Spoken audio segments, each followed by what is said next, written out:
This isn't what I usually post, but today I wanted to talk about the weird double standard between HYBE and YG. K-pop fans talk a lot about originality, but the standards aren't always equal. When HYBE groups switch genres or concepts, people say they're trend chasing or have no identity. But when YG Entertainment uses similar formulas for years, it gets called iconic or the YG sound. That difference in reaction is honestly really interesting. 1. HYBE style. HYBE's whole brand is built around versatility and constant change. Their groups often experiment with different concepts, visuals, and genres every comeback. One release might be soft and emotional, while the next is darker, louder, or more experimental. Some fans love that unpredictability because it keeps things exciting. But other listeners think changing too much can make a group feel inconsistent instead of versatile. 2. YG's formulae.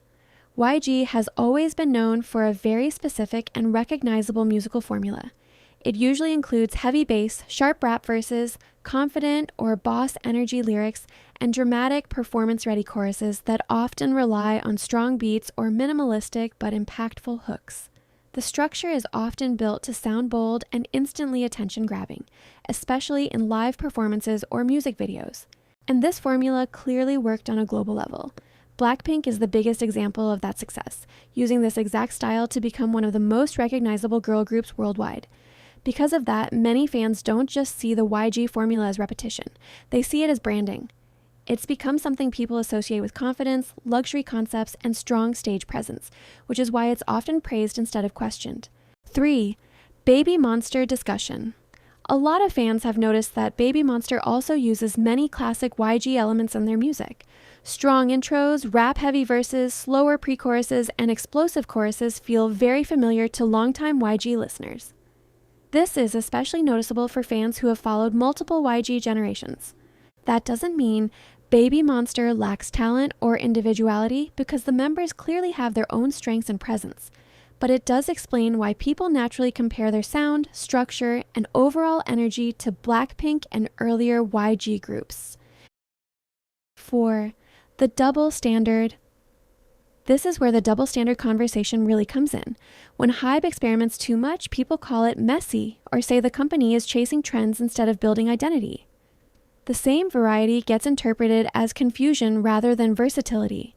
But when YG Entertainment uses the same structural formula across multiple groups and generations, it's often praised as consistency and strong branding. Even when songs follow very similar patterns, it gets treated as intentional identity building rather than repetition. The same type of musical structure can be criticized in one case and celebrated in another, depending on who is releasing it. What makes this even more noticeable is how quickly the language changes. HYBE gets no identity, while YG gets signature sound. HYBE gets all over the place, while YG gets they know what works. It's not always about the actual quality of the music, but the narrative people already have in their heads about each company. There is also the factor of expectation. HYBE groups are often expected to prove themselves every comeback by doing something new and different, while YG groups are allowed to lean into familiarity because that's already seen as part of their appeal. So even when both companies repeat ideas in different ways, the judgment isn't applied evenly. 5. Nostalgia. Factor. Nostalgia plays a big role in how these sounds are received.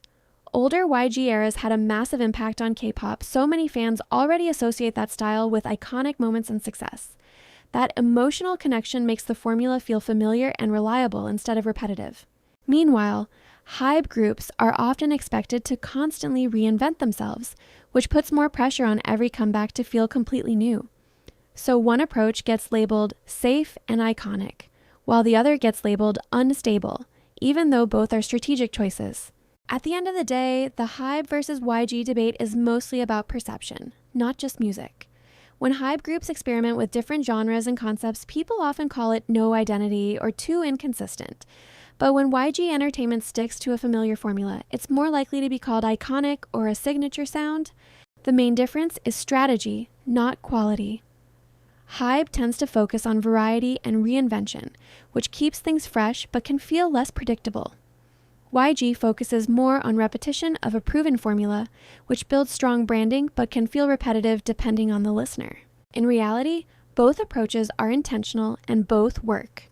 The double standard comes from how fans frame change versus consistency, not necessarily from the music itself. Just to be clear, this is only my personal take on the music and the fan reactions. I don't really support either HYBE or YG Entertainment as companies. I mainly support the artists themselves, since both companies have had a lot of criticism and things people question in terms of how they operate and manage groups. And I'm not a HYBE stan or anything like that. I just wanted to voice my opinion and point out how differently people judge the same kinds of music depending on the company. Thank you for listening. I promise I will be editing more soon.